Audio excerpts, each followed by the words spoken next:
Alasan kita memelihara maggot BSF itu kita gunakan sebagai pakan alternatif ikan dan unggas. Juga kita manfaatkan sebagai pengurai sampah organik sehingga lingkungan kita terbebas dari bau-bau sampah ya. Sebab limbah-limbah sampah organik tersebut seperti sisa makanan, sayuran, buah-buahan dan yang lain-lain bisa kita manfaatkan sebagai pakan maggot. Jadi budidaya maggot itu mudah dan murah. Assalamualaikum warahmatullahi wabarakatuh. Jumpa lagi di channel saya, masih di seputaran budidaya maggot. Untuk kali ini kita akan mereview aktivitas rutinitas dalam merawat maggot BSF dan apa saja rangkaian yang akan kita lakukan. Kita langsung aja ya, kita masuk ke dalam kandang dan langsung kita lihat rangkaian apa saja yang akan kita lakukan. Oke, langsung aja kita masuk ke dalam kandang. Kita melakukan aktivitas dalam merawat maggot BSF. Dan kita lihat alat-alatnya ya yang kita gunakan. Terlihat itu ada sapu, ada kuas ya untuk bersih-bersih, ini untuk bersih-bersih media maggot, dan juga sapu untuk bersih-bersih dalam kandang. Ini ada saringan ya, ini terbuat dari kawat ya, kawat yang kita rangkai ini nanti untuk menyaring kotoran-kotoran seperti sisa-sisa makanan yang sudah kering atau tanah yang sudah banyak mengumpul di dalam kandang ini. Jadi ini di dalam kandang yang rak ya, kandang rak yang bertingkat ini. Kita punya dua kandang, tapi di sini kita akan mereview yang di sini ya. Jadi untuk pertama biasanya itu kita masuk dan melihat di bagian bawah ya. Bagian bawah ini adalah tempat kita gunakan tempat prepupa ya. Jadi kita melihat apakah prepupanya sudah banyak yang keluar. Biasanya itu tiap hari juga ada ya, banyak yang sudah keluar. Nah seperti terlihat ini sudah mengumpul ya di selokan-selokan yang kita sediakan.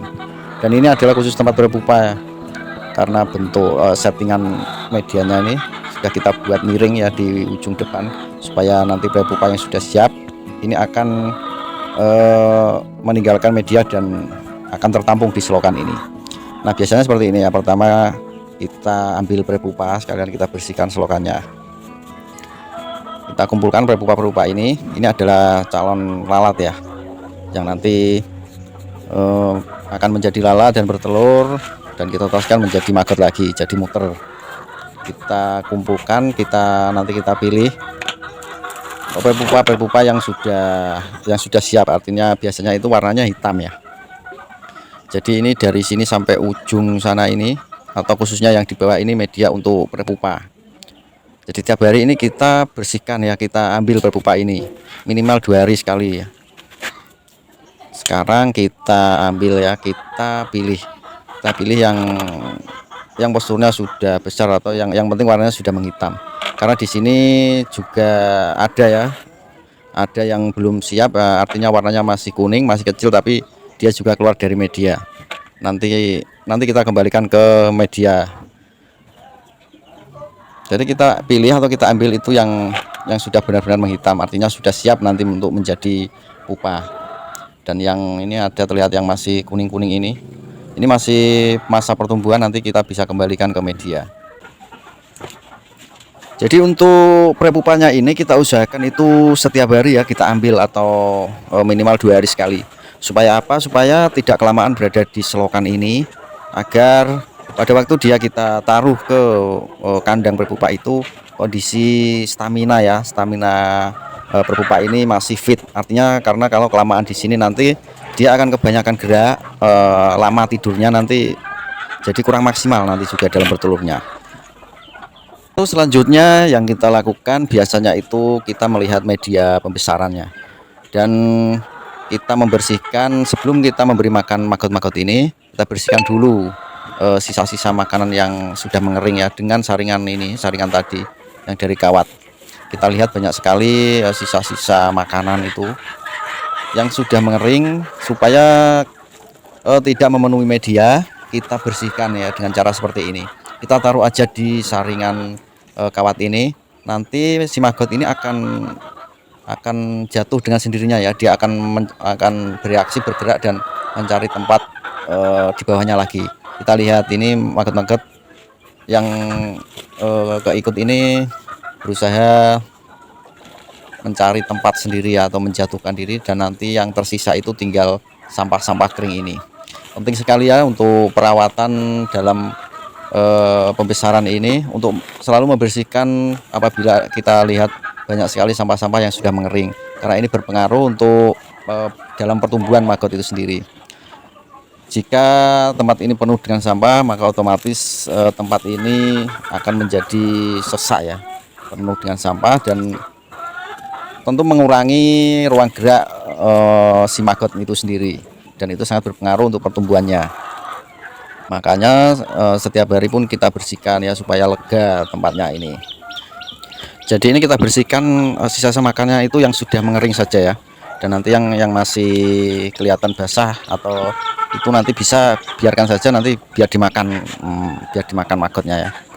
Kalau belum mengering itu artinya masih ada sisa-sisa yang bisa dimakan oleh maggot, nanti kita kembalikan, kita biarkan saja, kita ambil saja yang sudah mengering. Juga mungkin ada tanah-tanah yang mengering. Ini kita lihat ya, banyak sekali sisa sampah karena ini makanannya campur-campur.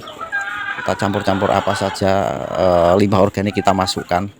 Nah, ini terlihat ada sisa-sisa tulang ini ya, tulang dan juga ini buah-buahan, kulit buah-buahan, jeruk, juga sisa-sisa sayuran dan nasi semua masuk semua, dan dalam waktu 1 hari pun ini sudah mengering, sehingga ini hilang ya bau busuknya. Jadi sangat mudah ya untuk perawatannya. Nah, ini kita lihat maggot-maggot yang tadi berada di sampah kering yang kita bersihkan sudah nampak ke bawah semua, sudah nampak jatuh, dan nanti itu tinggal tersisa sampah kering yang nanti kita bisa buang. Nah, kalau sudah agak bersih ya sampah-sampah keringnya, ini nanti siap kita kasih makan. Kita lihat sangat tebal sekali, dan ini maggot semua. Sampah-sampah kering tadi sudah bersih ya. Dan ini adalah maggot yang berusia baru 12 hari ya. Ini sekitar 3-4 hari lagi baru kita kasih kita gunakan untuk pakan lele dan ayam. Dan setelah bersih ini nanti sudah siap kita kasih makan. Dan supaya sampah-sampah maggot atau media maggot tetap kering seperti ini ya, nanti kita dalam pemberian makanannya itu kita atur. Artinya itu jangan sampai terlalu banyak atau kebanyakan, dan juga jangan sampai kurang ya. Karena kalau kurang itu juga nanti akan mempengaruhi pertumbuhannya. Kalau kebanyakan nanti ini media ini akan becek ya, tidak bisa remah dan kering seperti ini.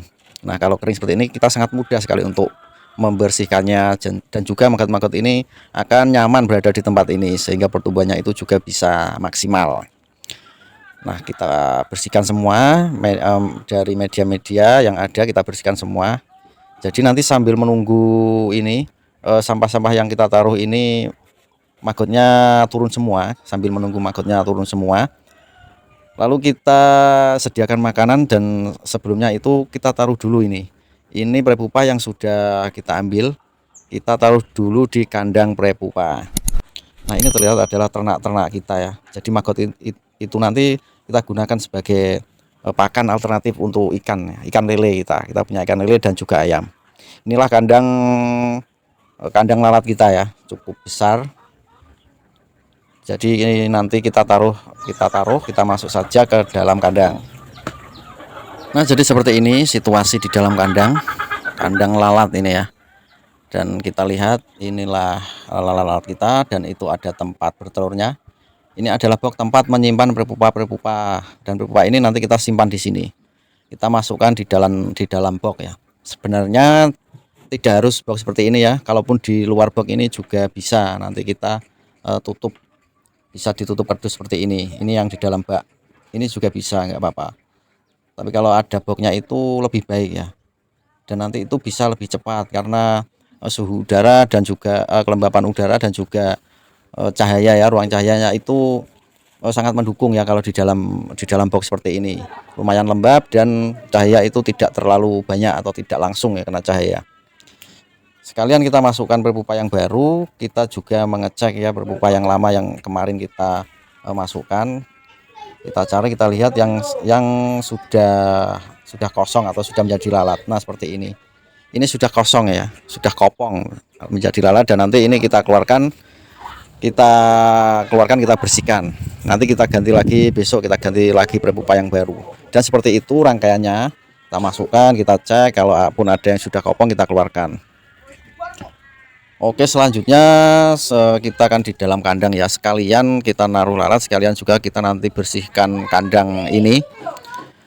Sebelumnya kita juga sekalian ambil telur maggot ya, karena sudah masuk kandang, jadi nanti kita ambil telur ini. Nah, ini contohnya, ini adalah setik-setik yang kita gunakan atau sebagai pancingan ya, supaya tempat lalat ini bertelur itu akan berada di sela-sela stik-stik ini, stik kayu ini. Sekarang kita bisa lihat, nah itulah telur-telurnya kuning-kuningnya menempel di atas atau di sela-sela stik ini.